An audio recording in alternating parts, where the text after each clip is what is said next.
Sejam todos bem-vindos ao canal Companheiros da Luz. Leitura do livro A Caminho da Luz. Obra do Espírito Emmanuel, por Chico Xavier. Iniciemos então a leitura do capítulo 18. Os abusos do poder religioso. Subtítulo: Fases da Igreja Católica. Apesar dos numerosos desvios da Igreja Romana, que esquecera os princípios cristãos, tão logo que chamada aos gabinetes da política do mundo, nunca o catolicismo foi de todo abandonado pelas potências do bem, no mundo espiritual. Advertências inúmeras lhe foram enviadas em todos os tempos da sua vida histórica, pela misericórdia do Cristo, condoído da impiedade de quantos, sob o seu nome, manchavam o altar dos templos. Enquanto esteve subordinada aos imperadores de Constantinopla, a instituição católica trabalhou para libertar-se de semelhante tutela, procurando a mais ampla independência espiritual, somente conseguida depois do Papa Estevão II, em 756, com a organização do chamado Patrimônio de São Pedro. A esse tempo, os vários soberanos da época dispunham da Igreja de acordo com os seus caprichos pessoais, conferindo dignidades eclesiásticas às consciências mais apodrecidas. A sede do catolicismo se transformará em vasto mercado de títulos nobiliárquicos de toda a espécie. Até depois do século X, semelhante situação de descalabro moral marchava para a frente, num crescendo espantoso. Os apóstolos do Divino Mestre, nas claridades do infinito, deploram semelhantes espetáculos de indigência espiritual, e promovem a reencarnação de numerosos auxiliares da tarefa remissora, nas hostes da regra de São Bento. Estes missionários da verdade e do bem operam a restauração do mosteiro de Cluny, de onde sairiam pensamentos novos e energias regeneradoras. Subtítulo: Gregório VII. Foi nesse movimento de restauração que Hildebrando, conhecido como Gregório VII, ouvindo as inspirações que lhe desciam ao coração, do plano invisível, preparou-se para a missão que o esperava no Vaticano. Sua figura é das mais importantes do século XI, pela fé e pela sinceridade que lhe caracterizaram as atitudes.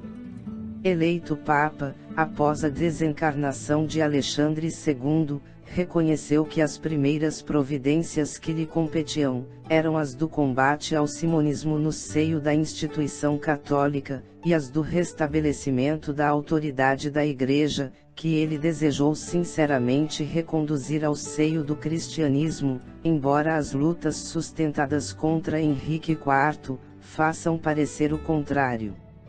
Convocando um concílio em Roma, no ano de 1074, procurou reprimir a enormidade de tantos abusos referentes ao mercado dos sacramentos e às honras eclesiásticas.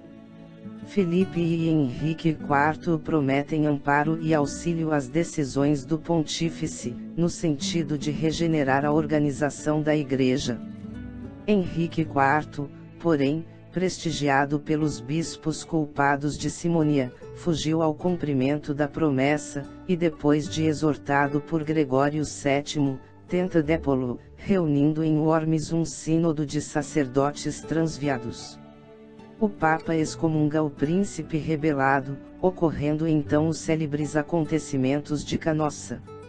A luta ainda não havia terminado, quando Gregório VII se desprende do mundo em 1085, deixando porém, o caminho preparado para a Concordata de Worms, que se realizaria em 1122 com Henrique V, com a independência da Igreja e a regeneração aproximada de sua disciplina.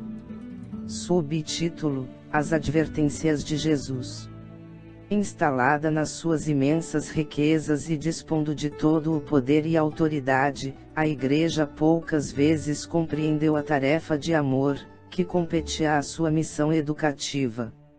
Habituada a mandar sem restrições, muitas vezes recebeu as advertências de Jesus à conta de heresias condenáveis, que era preciso combater e profligar. As exortações do alto não se faziam sentir tão somente no seio das ordens religiosas, onde penitentes humildes proporcionavam aos seus orgulhosos superiores eclesiásticos as mais santas lições da piedade cristã.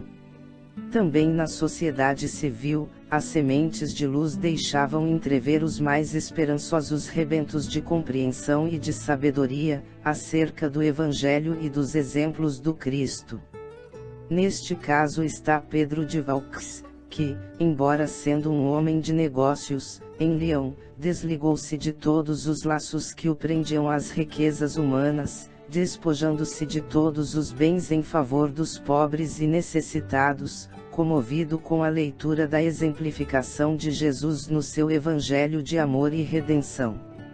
Esse homem extraordinário, a quem fora cometida a missão de instrumento da vontade do Senhor, mandou traduzir os livros sagrados para leitura pública, e junto de outros companheiros que passaram à história com o nome de valdenses, iniciou amplo movimento de pregações evangélicas, à maneira dos tempos apostólicos.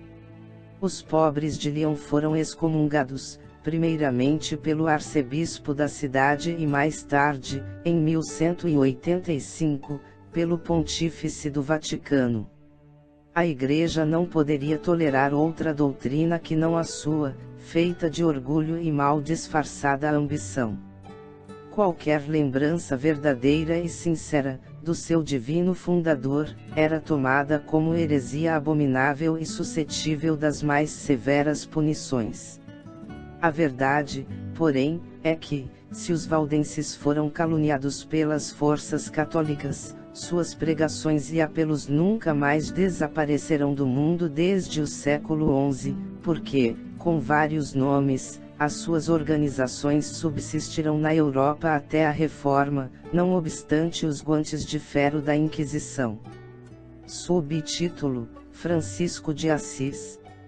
Os apelos do alto continuaram a solicitar a atenção da Igreja Romana em todas as direções.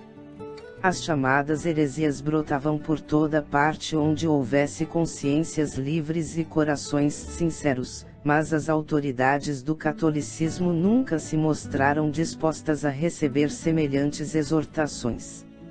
Havia terminado, em 1229, a guerra contra os hereges, cujos embates atravessaram o espaço de 20 anos, quando alguns chefes da Igreja consideraram a oportunidade da fundação do Tribunal da Penitência, cujos projetos de há muito preocupavam o pensamento do Vaticano. Mascarar-se-ia o cometimento com o pretexto da necessidade de unificação religiosa, mas a realidade é que a instituição desejava dilatar o seu vasto domínio sobre as consciências. Todavia, se a Inquisição preocupou longamente as autoridades da Igreja, antes da sua fundação, o negro projeto preocupava igualmente o espaço, onde se aprestaram providências e medidas de renovação educativa. Por isso, um dos maiores apóstolos de Jesus desceu à carne com o nome de Francisco de Assis. Seu grande e luminoso espírito resplandeceu próximo de Roma, nas regiões da Umbria desolada. Sua atividade reformista verificou-se sem os atritos próprios da palavra, porque o seu sacerdócio foi o exemplo na pobreza e na mais absoluta humildade. A Igreja, todavia, não entendeu que a lição lhe dizia respeito, e ainda uma vez, não aceitou as dádivas de Jesus. Subtítulo: Os franciscanos. O esforço poderoso do missionário, todavia, se não conseguiu mudar a corrente de ambições dos papas romanos, deixou traços fulgurantes da sua passagem pelo planeta. Seu exemplo de simplicidade e de amor, de singeleza e de fé, contagiou numerosas criaturas, que se entregaram ao santo ofício de regenerar almas para Jesus. A Ordem dos Franciscanos chegou a congregar mais de 200.000 missionários e seguidores do Grande Inspirado. Eles repeliam qualquer auxílio pecuniário, para aceitar tão somente os alimentos mais pobres e mais grosseiros, e o característico que mais os destacava das outras comunidades religiosas, era o seu alheamento dos mosteiros. Em vez de repousarem à sombra dos claustros, na tranquilidade e na meditação, esses espíritos abnegados reconheciam que a melhor oração, para Deus, é a do trabalho construtivo, no aperfeiçoamento do mundo e dos corações. Subtítulo: A Inquisição. Muito pouco valeram as lições do bem, diante do mal triunfante, porque em 1231, o Tribunal da Inquisição estava consolidado com Gregório IX. Esse instituto, ironicamente, nesse tempo não condenava os supostos culpados diretamente à morte, pena benéfica e consoladora em face dos martírios infligidos aos que lhe caíssem nos calabouços, mas podia aplicar todos os suplícios imagináveis. A repressão das heresias foi o pretexto de sua consolidação na Europa, tornando-se o flagelo e a desdita do mundo inteiro. Longo período de sombras invadiu os departamentos da atividade humana. A penumbra dos templos era teatro de cenas amargas e sacrílegas. Crimes tenebrosos foram perpetrados ao pé dos altares, em nome daquele que é amor, perdão e misericórdia. A instituição sinistra da Igreja ia cobrir a estrada evolutiva do homem com um sudário de trevas espessas. Subtítulo: A Obra do Papado.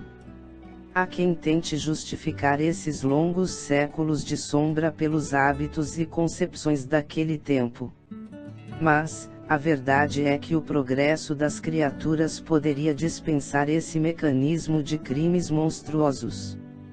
Por isso, nos débitos romanos pesam essas responsabilidades tão tremendas quão dolorosas. A Inquisição foi obra direta do papado, e cada personalidade, como cada instituição, tem o seu processo de contas na justiça divina. Eis porque não podemos justificar a existência desse tribunal espantoso, cuja ação criminosa e perversa entravou a evolução da humanidade por mais de 6 longos séculos. Chegamos ao final deste capítulo. Não percam o próximo de número 19, As Cruzadas e o Fim da Idade Média. Muito obrigado, boa reflexão, que Jesus abençoe a todos.